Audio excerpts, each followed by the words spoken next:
Merci, Monsieur le Président, de vos mots aimables. Je veux saluer chacun de ceux qui concourent à la performance de notre pays dans les matières énergétiques. Nous avons mesuré à quel point la question énergétique est bien entendu électrique, particulièrement devant l'Union française d'électricité, est un enjeu central pour la performance de notre économie ou des économies qui sont aujourd'hui dans une guerre économique mondiale embringuée avec des éléments de coopération, heureusement, au sein de l'Union européenne et qui nous permettent, je crois, de dresser le tableau à la veille de l'ouverture par le gouvernement, auquel j'ai l'honneur d'appartenir, du débat sur la transition énergétique, les éléments d'équilibre et de recherche d'équilibre des choix que la nation s'apprête à faire. Le gouvernement a fait le choix de débattre avec la société. Dans la société, il y a tout le monde. Il y a les consommateurs d'énergie, il y a les producteurs d'énergie. Parmi les consommateurs, il y a les ménages, les industries. Il y a aussi les intérêts stratégiques de la nation. La bataille pour la compétitivité que nous menons, car nous sommes en urgence économique nationale, nécessite que nous ayons en tête que parmi les facteurs de production qui pèsent sur les coûts sur lesquels nous sommes concurrencés, il y a bien sûr les modalités de financement de la protection sociale, il y a bien entendu la rémunération du capital, mais il y a aussi le prix de l'énergie. Et nous disposons en France là d'avantages compétitifs, comparatifs importants, sur lesquels il est évident que dans le débat énergétique, leur poids devra être sous-pesé, analysé et, pour ma part, défendu. Nous avons là, c'est vrai, bâti pendant des générations politiques qui se sont succédés des outils énergétiques permettant d'assurer à la France non seulement une forme d'indépendance qui est précieuse dans la période actuelle, mais également une forme de performance sur le prix de l'énergie. La transition énergétique, de quoi s'agit-il ? Il s'agit de diminuer notre montée de la dépendance par rapport aux hydrocarbures dont les prix s'envolent et qui aujourd'hui prennent une part de plus en plus importante dans la balance commerciale ainsi que son considérable déséquilibre. Mais il s'agit aussi d'assurer en quelque sorte la participation de notre nation à la lutte contre le réchauffement climatique, organiser concrètement la sobriété dans l'usage de l'énergie carbonée, de participer à ce grand chantier de la décarbonation de l'économie. Je veux noter d'ailleurs que les grands continents concurrents, pays d'ailleurs, Chine, le monde asiatique, investissent massivement dans les énergies alternatives. Cela se fait à bas bruit à ce stade. Mais il n'est pas indifférent que les milliards que la Corée du Sud a engagés à travers son plan de relance, que les Chinois aussi eux-mêmes investissent dans les modes de transport sobres, alternatifs, fait que l'Europe, qui doit garder cette nouvelle frontière technologique, doit s'emparer du débat énergétique, de la question énergétique, pour ouvrir cette nouvelle frontière de l'efficacité énergétique, du stockage de l'énergie, des technologies permettant de décarboner l'économie et donc de concilier performance, compétitivité de l'économie avec transition énergétique. Pour moi, ce n'est pas l'un contre l'autre, c'est l'un avec l'autre et l'un grâce à l'autre. C'est donc bien ce travail que nous avons à faire ensemble.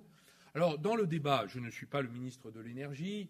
Dans mes compétences, j'ai la garde des matières premières énergétiques, ce qui dit beaucoup, ce qui nous permet, avec ma collègue et amie Delphine Batho, de travailler de concert. Nous étions hier au salon Polytech de Lyon, au parc des expositions de Lyon, avec tous les professionnels des énergies renouvelables, cette créativité industrielle extraordinaire dans notre pays, cette force d'invention technologique que recèle notre pays, qui n'est pas que théorique. Nous avons une force scientifique admirée dans le monde, mais nous avons aussi des capacités de transformation en création industrielle que nous pouvons constater tous les jours sur le terrain.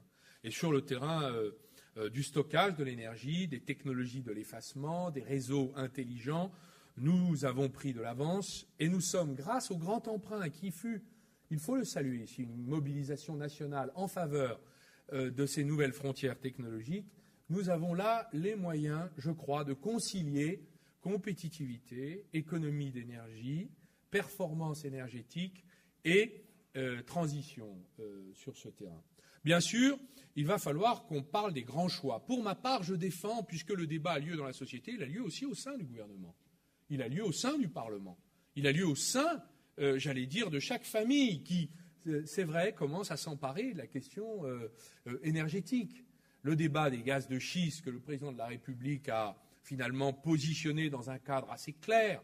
Nous n'acceptons pas la fracturation hydraulique, mais nous travaillons à imaginer une nouvelle génération de technologies propres qui permettrait d'extraire sans abîmer. Franchement, quel bon sens qui nous manquait. Les dégâts occasionnés par la fracturation hydraulique sont une réalité de la vie même des spécialistes du gas fracking, comme on dit aux États-Unis d'Amérique. Donc cherchons les conditions dans lesquelles nous pouvons concilier des contraires. Et ayons l'intelligence nous-mêmes de nous positionner sur ces technologies nouvelles.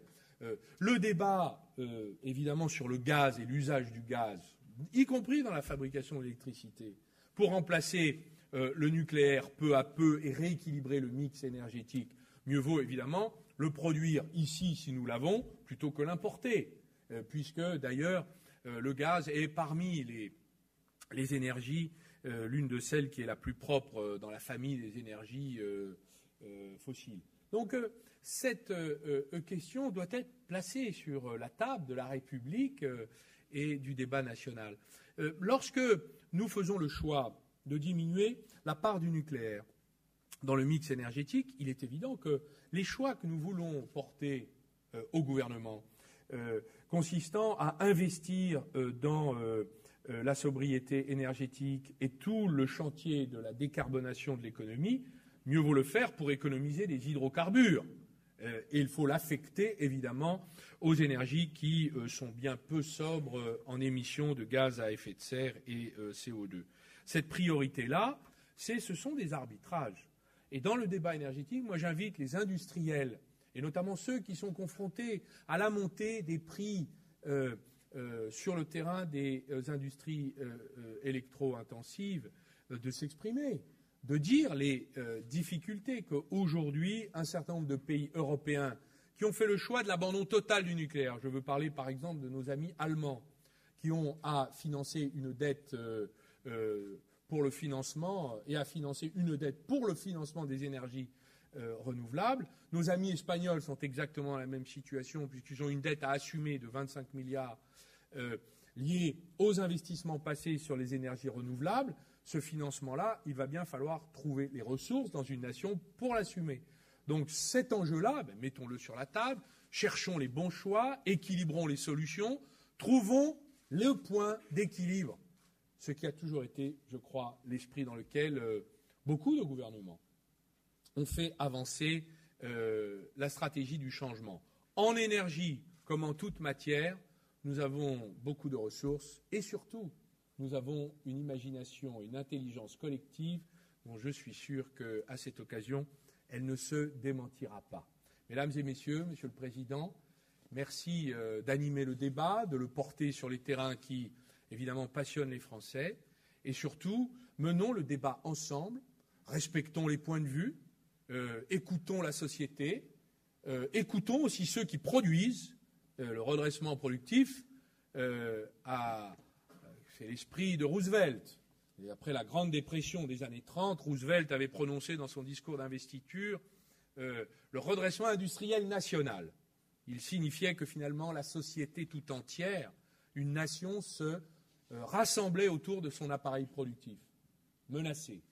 C'est exactement la situation que notre pays rencontre. Nous avons subi des dégâts de désindustrialisation considérables. Notre responsabilité est de mobiliser l'ensemble de la société autour de nos forces productives, notre appareil productif, grandes entreprises, petites entreprises, et la question énergétique est centrale pour permettre à celle-ci de retrouver les couleurs, croître et embellir et redonner le chemin de la prospérité à tous les Français qui l'attendent. Merci à chacun d'entre vous. Vive le redressement productif, vive la République et vive la France.